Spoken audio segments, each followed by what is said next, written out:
तो मंत्र राजप्रकाश जो ग्रंथ है ये किसका है? संत हरिदास जी का। संत हरिदास जी कौन थे? निरंजनी संप्रदाय के प्रवर्तक, निरंजनी संप्रदाय के संस्थापक जो थे वो संत हरिदास जी थे। अच्छा देखो ध्यान रखना, राजप्रकाश अगर आपसे ग्रंथ पूछता है तो राजप्रकाश ग्रंथ इनका नहीं है। राजप्रकाश ग्रंथ जो है ये है किशोरदास जी का। किशोरदास ने इस ग्रंथ को लिखा था और ये लिखा था इसने 17वीं शताब्दी में, यानी कि इसमें महाराणा राज सिंह के समय का उल्लेख है और उससे पहले मेवाड़ का जो इतिहास है उसका उल्लेख यहाँ पे मिलता है। इसमें मेवाड़ मुगल संधि का भी उल्लेख किया गया है। राज सिंह द्वारा टीका दौड़ करके और अपने पुनः मेवाड़ी क्षेत्रों पर अधिकार करना इसमें शामिल है। राज सिंह द्वारा औरंगजेब की सेना को पराजित करना इसमें उल्लेखित है। ठीक है, तो राजप्रकाश जो ग्रंथ है वो किशोरदास जी का है और मंत्र राजप्रकाश जो ग्रंथ है वो संत हरिदास जी का है। अगला प्रश्न देखें 46वां कि मलूकनाथ जी किस पंथ के साधु थे? तो ध्यान रखना, मलूकनाथ जी आपको दादू संप्रदाय में ही एक पंथ था जिसका नाम है गरीबदासी पंथ, यानी कि मलूकनाथ गरीबनाथ जी के शिष्य थे। ठीक है, तो मैंने आपको बताया था ना, जब शिष्य अगर पूछ रहा है तो ज्यादातर कहाँ से आएगा? दादू संप्रदाय से आएगा। तो दादू संप्रदाय में गरीबदासी संप्रदाय था और उसमें जो है मलूकनाथ जी गरीबदास जी के क्या थे? शिष्य थे। और गरीबदास जी दादू जी के शिष्य थे, बताया था मैंने आपको। ठीक है, गरीबदास जी, संतदास जी, माधवदास जी और जगन्नाथ जी और बालेंद्र जी, ठीक है, और इसके अलावा सुंदरदास जी, ये रज्जब जी, ये सारे किनके संत शिष्य थे? दादू जी के शिष्य थे। चलिए 47वां प्रश्न देखते हैं।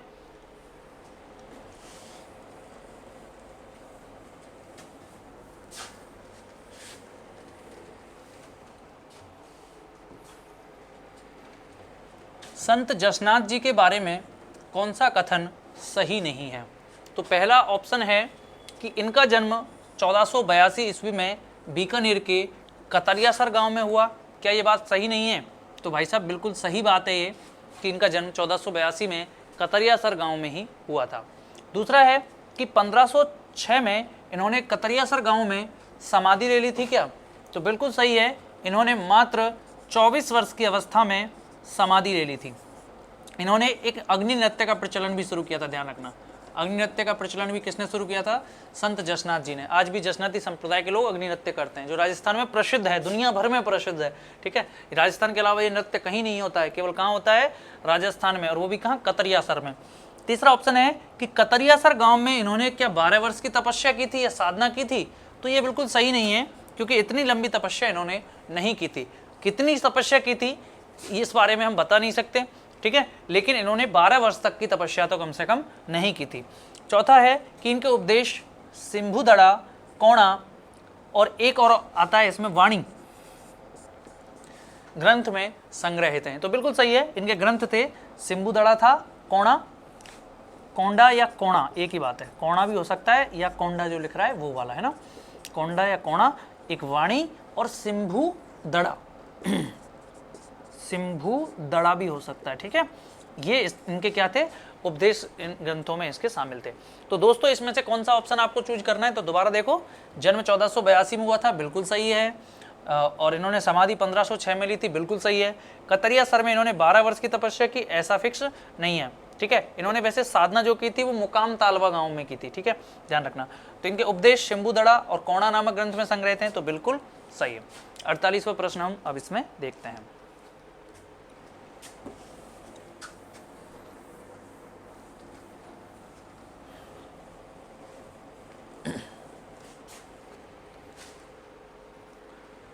अड़तालीसवां प्रश्न है कि ईश्वर मनुष्य के सद्गुण को पहचानता है, उसकी जाति नहीं पूछता। क्या कह रहा है? कि ईश्वर मनुष्य के सद्गुण पहचानता है, मनुष्य के अच्छे गुणों को पहचानता है ईश्वर, उसकी जाति को नहीं पूछता है कि आगामी दुनिया में कोई जाति होगी ही नहीं। वो कह रहे हैं कि भविष्य में जो समय आने वाला है तब कोई जाति नहीं होगी। तो यह सिद्धांत किस संत का था? ऐसे कौन से शिष्य थे जो इस सिद्धांत पर काम करते थे? यानी कि जो जातिगत जो बुराइयां थी, जातिगत जो भेदभाव थे जो आज भी हमारे समाज में व्याप्त हैं, उनको ऐसे कौन से संत थे जो दूर करने के लिए प्रयास करते थे? तो दोस्तों ऐसे थे संत दादू दयाल। क्योंकि देखो रामानुज जी जब थे तो उस समय तो कोई जाति व्यवस्था हमारे देश में थी नहीं। ठीक है, रामानुज जी तो 11वीं सदी में हुए थे। चोल शासक कुलोतुंग, चोल शासक जो दक्षिण भारत के थे, कुलोतुंग इनके समकालीन थे ये रामानुज जी। तो इनके समय तो जाति व्यवस्था थी नहीं। गुरु नानक जी, ठीक है, गुरु नानक जी जो हैं ये सभी धर्मों को मानने वाले थे, विशेष रूप से हिंदू और मुस्लिम दोनों धर्मों से प्रभावित थे, और इन्होंने सिख धर्म की स्थापना की थी। ठीक है। अच्छा, तीसरे हैं रामानंद जी। रामानंद जी ने जाति पर कुछ नहीं बोला था, हालांकि इनके शिष्य सभी जातियों के थे, जैसे धन्ना जाट थे, पीपा राजपूत थे, सेना नाई थे, और आपके रैदास जी जाति से चमार थे या जाटव थे, और जो कबीर जी थे वो जुलाहा थे। ठीक है। वैसे मुस्लिम लोगों के पास पले बड़े थे, लेकिन ब्राह्मण की संतान माने जाते हैं वो कबीर जी, तो वो भी रामानंद जी के शिष्य थे। तो यानी कि इनके शिष्य तो सभी जातियों के थे, लेकिन जातिगत बुराई का इन्होंने ना तो समर्थन किया था ना खंडन किया था, तो ऐसी स्थिति में इनका नाम नहीं आएगा। तो दादू दयाल जी ही ऐसे एक संत थे जो मनुष्य के सद्गुणों, कहते हैं कि ईश्वर मनुष्य के अच्छे गुणों को देखता है, उसकी जाति को नहीं पूछता, और आगामी दुनिया में कोई जाति होगी भी नहीं। हो रहा है धीरे धीरे, आज जातिगत व्यवस्था धीरे धीरे लुप्त होती जा रही है। ये व्यवस्था हमारे देश में शुरुआत में नहीं हुआ करती थी। हमारे समाज में केवल 4 वर्णों में जो है समाज था उसको बांटा गया था ऋग्वैदिक काल में, और वो वर्ण थे ब्राह्मण, क्षत्रिय, वैश्य, शूद्र। आप सभी उनको जानते हैं। लेकिन जब हमारे देश में मुस्लिम शासक आए तो उन्हें हमारे संगठन को तोड़ना था, और हमारे संगठन को तोड़ने के लिए जो व्यक्ति जो काम कर रहा है उसी काम के अनुसार उसका नाम रख दिया गया। जो चर्म का काम करता था उसे चर्मकार या चंवार या चमार कह दिया। ठीक है, मतलब जो जैसा काम कर रहा है उसको उसी तरह का काम कह दिया। जो पंडा यानी कि जो मंदिरों में काम कर रहा है पूजा पाठ का, तो उसे पंडा से पंडित कर दिया। ठीक है, तो इस तरह से उन्होंने हमारे समाज को छोटे छोटे टुकड़ों में, जो मुस्लिम शासक थे उन्होंने बांटना शुरू किया था। उससे पहले कोई जाति नहीं थी। आज लोग इसको समझ रहे हैं, और इस जाति व्यवस्था का जो भेदभाव है वो धीरे धीरे हमारे समाज में समाप्त हो रहा है। चलिए आगे हम बात करते हैं 49वें प्रश्न की, कि बेंगटी किस संत का पवित्र स्थल है। तो दोस्तों ये बेंगटी जो है ये हड़बू जी, जो लोक देवता हैं, जो हमने लोक देवता हैं हड़बू जी, जो पिछली वीडियो में हमने उनको पढ़ा था, तो उनका प्रधान जो है तीर्थ है। यानी कि यहाँ पे इनका मंदिर भी है हड़बू जी का। ठीक है, और यहाँ पे जो मंदिर है वो मंदिर क्या है असलियत में मैं बताऊं, मंदिर वगैरह कुछ नहीं है। इनका मंदिर किसे माना जाता है, इनकी गाड़ी को माना जाता है। एक गाड़ी है जिससे ये पंगु गायों के लिए, यानी कि अपंग गायों के लिए चारा लाया करते थे। वही गाड़ी आज इनके मंदिर का काम करती है, जो बेंगटी गांव में है। ठीक है, तो हड़बू जी से संबंधित है। हड़बू जी को राव जोधा जो जोधपुर के संस्थापक थे, 12 मई 1459 को राव जोधा ने जोधपुर की स्थापना की थी। तो हड़बू जी उनके साथ थे। ठीक है, हड़बू जी ने राव जोधा को शासक बनाने में लंबा संघर्ष किया था, 15 वर्ष का संघर्ष किया था, सभी जानते हैं। तो हड़बू जी को बेंगटी गांव दिया था राव जोधा ने, जो कहां पर पड़ता है बेंगटी गांव, फलौदी, जोधपुर। ठीक है, तो हड़बू जी का ये पवित्र स्थल है। 50वें प्रश्न को हम देखते हैं।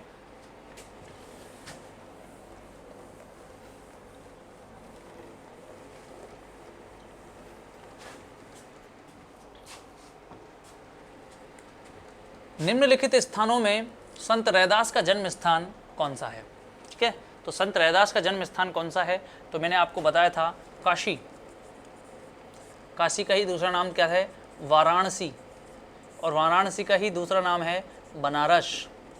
ठीक है, तो संत रैदास जी कहाँ के थे, काशी, वाराणसी या बनारस। तो इसमें पहला ऑप्शन आपका सही हो जाएगा, बनारस, जो कहाँ पड़ता है, उत्तर प्रदेश में। यहीं पे BHU, बनारस हिंदू यूनिवर्सिटी जो है BHU, जिसकी स्थापना मदन मोहन मालवीय ने की थी। मदन मोहन मालवीय, महामना मदन मोहन मालवीय, जिनको 44वां भारत रत्न भारत सरकार ने दिया था मरणोपरांत। तो मदन मोहन मालवीय जी ने BHU की स्थापना की थी। ठीक है, 1916 में। और इस समय राजस्थान के एक राजा थे जिनका नाम था माधो सिंह द्वितीय, जो जयपुर के राजा थे। उन्होंने इन्हें 5 लाख रुपए का अनुदान भी दिया था। बहुत सारे लोगों ने इन्हें अनुदान दिया था, मदन मोहन मालवीय जी को, और भी राजाओं ने दिया था, लेकिन उन्होंने उन्हें सबसे ज्यादा अनुदान दिया था, 5 लाख रुपए का। चलिए 51वां प्रश्न है कि रसिक संप्रदाय का प्रवर्तक कौन था। देखो दोस्तों, रसिक संप्रदाय क्या है आपको मैं बताऊं। राम जी, दशरथ पुत्र राम, उनको भगवान माना जाता है, मर्यादा पुरुषोत्तम माना जाता है। और भगवान राम जो है, इनकी पूजा की जो सबसे पहले बात कही मैंने आपको बताया, रामानुज जी ने कही। किन्होंने कही? रामानुज जी ने। लेकिन रामानुज जी ने कहाँ की? दक्षिण भारत में। उत्तर भारत में किसने की? रामानंद जी ने। और रामानंद जी ने जो इनकी पीठ स्थापित की, वो पीठ कहाँ पर स्थापित की? जो जो रामानंद जी ने राम की पूजा की जो पीठ स्थापित की, वो की उत्तर तोताद्री। उत्तर तोताद्री जो कहाँ पड़ता है? उत्तर प्रदेश में। ठीक है, उत्तर तोताद्री एक स्थान है उत्तर प्रदेश में, बनारस के पास। वहां पे रामानंद जी ने इस पीठ की स्थापना की थी। क्लियर है, ध्यान रखें। अच्छा, अब क्या होता है कि जो रामानंद जी हैं, इनके एक शिष्य थे जिनका नाम था कृष्णदास पयहारी। कृष्णदास पयहारी। तो ये जो कृष्णदास पयहारी जी हैं, ये भगवान राम की इस पीठ को, उत्तर तोताद्री वाली पीठ का एक और ब्रांच लेकर आए। पीठ ब्रांच एक ही बात होती है, तो एक ब्रांच इन्होंने कहां डाली? एक ब्रांच इन्होंने डाली गलता जी में। कहां डाली? गलता जी में। ठीक है, तो इसलिए गलता जी को राजस्थान का उत्तर तोताद्री कहते हैं, ध्यान रखना। अब इन्होंने, कृष्णदास जी ने, पयहारी जी ने जो रामानंद जी की पीठ स्थापित की, रामानंदी संप्रदाय की पीठ स्थापित की, या रामानुज संप्रदाय, दोनों एक ही बात है। ये संस्कृत और ये हिंदी में उपदेशों का अंतर है, केवल भाषा का, बाकी चीज तो एक ही। राम जी को ही पूछ रहे हैं, सेम इनका सिद्धांत है। कौन सा? जो है श्री भाष्य इनका जो है दर्शन है, और इसके अलावा विशिष्टाद्वैत, ठीक है, दर्शन है इनका। तो जो गलता जी है, यहाँ पे इनकी प्रधान पीठ थी। अब कृष्णदास पयहारी जी के वंशजों में एक हुए अग्रदास पयहारी। अग्रदास पयहारी ने थोड़ा डिफरेंट करने की कोशिश की, लोगों को इंप्रेस करने के लिए डिफरेंट किया जाए, क्या किया जाए? तो इन्होंने क्या किया? जो भगवान राम हैं, जो एक तरह से संयमित व्यवहार के लिए जाने जाते थे, उनको थोड़ा सा प्रेमी टाइप इन्होंने दिखाने की कोशिश की, रसिक रूप देने की कोशिश की। तो उस संप्रदाय को किस नाम से जाना गया? रसिक संप्रदाय। और ये जो रसिक संप्रदाय इन्होंने स्थापित किया, ये किया रेवासा में।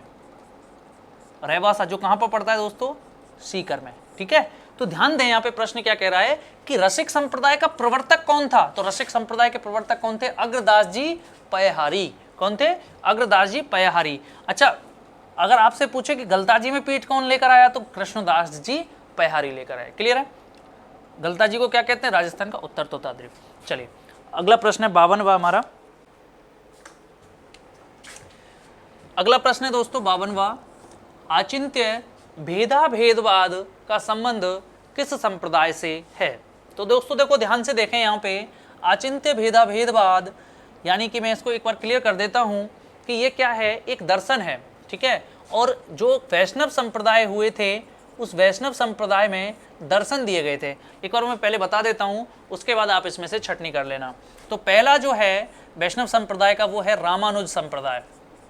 और रामानंदी संप्रदाय ने भी जो रामानुज संप्रदाय का जो दर्शन है, वही माना था, और वो दर्शन था विशिष्टाद्वैत। विशिष्टाद्वैत। ठीक है, दूसरा है वल्लभ संप्रदाय। वल्लभ संप्रदाय ने जो दर्शन माना, जो वल्लभाचार्य जी ने जो दर्शन दिया, उस दर्शन का नाम था शुद्धाद्वैत। शुद्धाद्वैत।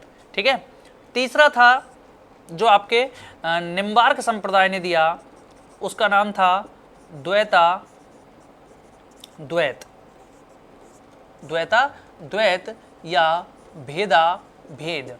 ठीक है, चौथा था गौड़ीय संप्रदाय। इस गौड़ीय संप्रदाय के जो प्रवर्तक थे, वो चैतन्य महाप्रभु थे, यानी कि चैतन्य महाप्रभु ने इसको ज़्यादा दूर दूर तक फैलाया था, गौरांग ने, इसलिए इसे चैतन्य संप्रदाय भी कई बार कह दिया जाता है। और इसका जो दर्शन था, वो था द्वैतवाद। कौन सा था? द्वैतवाद। अच्छा, इसके अलावा एक शैव संप्रदाय भी है जो दर्शन को देता है, और शैव संप्रदाय में शंकराचार्य जो थे, शंकराचार्य आदि शंकराचार्य जो हुए थे, उन्होंने, आदि शंकराचार्य जी ने अद्वैतवाद दर्शन दिया था। अद्वैतवाद, ध्यान रखना। ठीक है, अद्वैतवाद दर्शन किसने दिया? आदि शंकराचार्य जी ने दिया। आदि शंकराचार्य दक्षिण भारत से चले और उत्तर भारत की तरफ एको हम बहुश्यामी का नारा लेकर चले थे, यानी कि एक हूं, बहुत होना चाहता हूं। ठीक है, क्योंकि हमारे भारत में जैन धर्म और बौद्ध धर्म बड़े प्रभावी हो रहे थे और जनसंख्या लगातार घट रही थी, लोग शादी नहीं कर रहे थे। ऐसी स्थिति में जो भारत की लगातार घटती जनसंख्या को शंकराचार्य जी ने निरंतर बनाए रखने के लिए शिव जी की उपासना की बात कही। एक हूँ, बहुत होना चाहता हूँ, एको हम बहुश्यामी। ठीक है, ये इनका नारा था और अद्वैतवाद का दर्शन इन्होंने दिया था। अच्छा ध्यान दीजिए, हम जो बात कर रहे हैं वो आचिंत्य भेदाभेद की कर रहे हैं। तो आचिंत्य भेदाभेद कौन से संप्रदाय में से संबंधित है? निम्बार्क संप्रदाय से। तो आपको क्या जवाब देना है? निम्बार्क संप्रदाय। क्लियर है? लालदासी संप्रदाय, इसका कोई दर्शन नहीं है। प्रणामी संप्रदाय का कोई भी दर्शन नहीं है। और चैतन्य जो संप्रदाय है ये गौड़ीय संप्रदाय है। ठीक है, कौन सा संप्रदाय? गौड़ीय संप्रदाय। और इसका जो दर्शन है वो क्या है? द्वैतवाद। क्लियर है?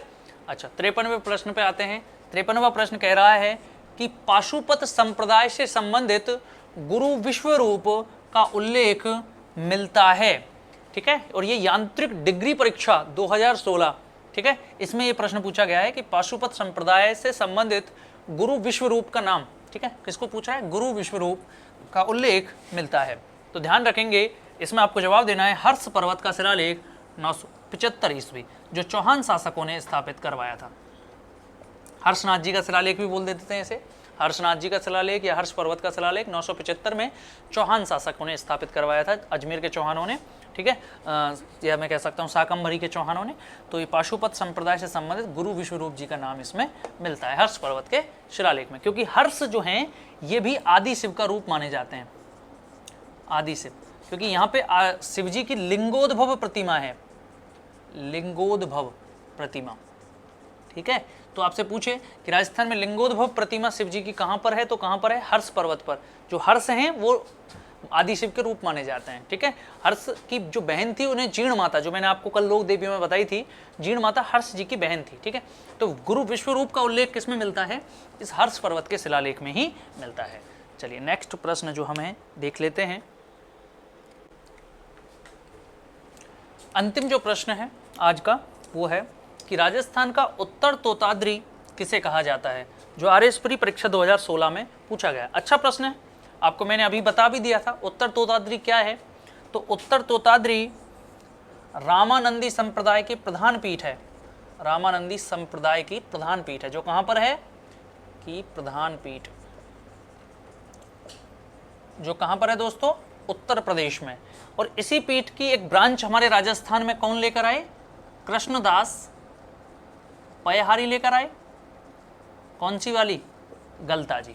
ठीक है, इसलिए गलता जी को किस क्या नाम से जानते हैं? उत्तर तोताद्री के नाम से जानते हैं। अच्छा, गलता जी के बारे में एक प्रश्न और आ सकता है कि गालव ऋषि ने कहां पर तपस्या की?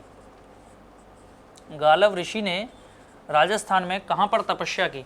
तो आपको क्या जवाब देना है? गलता जी। ठीक है, गलता जी में गालव ऋषि ने तपस्या की। कुछ और ऐसे ऋषि हुए जिन्होंने राजस्थान में ही तपस्या की, जिनको मैं आपको बता देता हूं।